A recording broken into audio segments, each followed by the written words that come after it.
Hi all welcome to Sumaha's vlogs. ఇవాళ recipe ఒక sweet recipe అండి.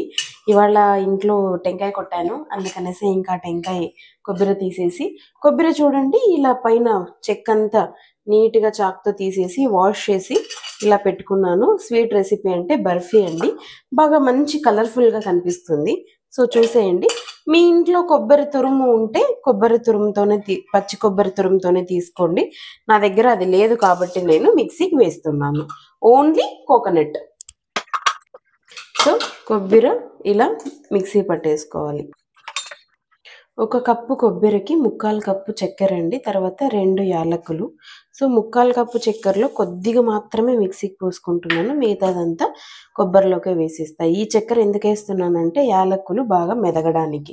So mixie తిప్పేసుకుంటున్నా.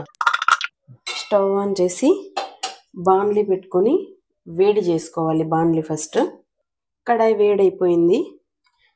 నెయ్యి, హోమ్మేడ్ గీ ఒక 2 స్పూన్స్. అది మెల్ట్ అయిపోగానే మనం మిక్సీకి వేసుకున్న కొబ్బరి వేసేసుకోవాలి. మిక్సీకి వేసుకున్న కొబ్బరి వేసేసుకుంటున్నాం. వేసుకొని ఫ్రై చేసుకోవాలి. మిగిలిన 1 కప్పు చక్కెర తీసుకున్నా కదండి, మిక్సీకి వేసిన దాంట్లో ఇది మిగిలింది. మీరు స్వీట్ ఎక్కువ లైక్ చేసేలా ఉంటే ఇంకొద్దిగా చక్కెర వేసుకోండి. సో చక్కెర వేసుకున్న తర్వాత కొబ్బరిలో కొద్దిగా మాత్రమే వాటర్ వేసుకోండి, బాగా ఫామ్ అవుతుంది. ఇదంతా చిన్న మంట మీదనే ప్రాసెస్ చేసుకోండి. ఇది యాలక్కి చక్కెర పొడి వేసాం కదండి, ఆ మిశ్రమం కూడా వేసేస్తున్నాను. ఈ రెసిపీ చేయడం ఫస్ట్ టైం, చూడాలి ఎలా వస్తుందో.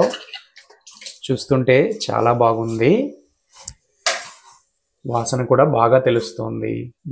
రెసిపీ ఈ స్టేజ్లో ఉన్నప్పుడు మనము వేరే పని చేసుకోవచ్చు. ఇలా ప్లేట్ తీసుకొని వాష్ చేసుకొని కొద్దిగా ఒక 1/2 స్పూన్ నెయ్యి వేసుకొని దీనికంతా మనము అప్లై చేసుకోవాలి ఈక్వల్గా. అదంతా ఈ మిశ్రమం అంతా అయిన తర్వాత ఇందులోకి వేసుకొని మనం ముక్కలు కట్ చేసుకోవాలి. చూడండి, ఈ కన్సిస్టెన్సీకి వచ్చినప్పుడు మీరు స్టవ్ ఆఫ్ చేసుకొని ఇలా వేడిదే తీసుకొని ఇలా ప్లేట్లో వేసేసుకోండి.